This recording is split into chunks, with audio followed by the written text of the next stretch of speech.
What if I told you that the secret to recreating Panda Express's famous apple pie egg rolls at home is simpler than you think? This copycat recipe is about to change your dessert game forever. You don't even need pie crust for this. We're going to use egg roll wrappers.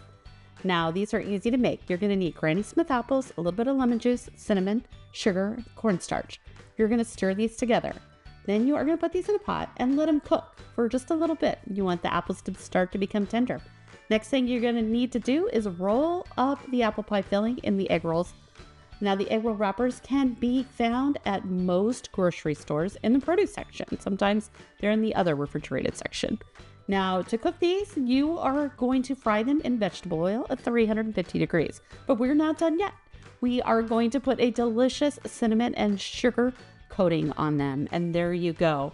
Crispy outside, warm apple pie filling inside, just like the Panda Express, but better.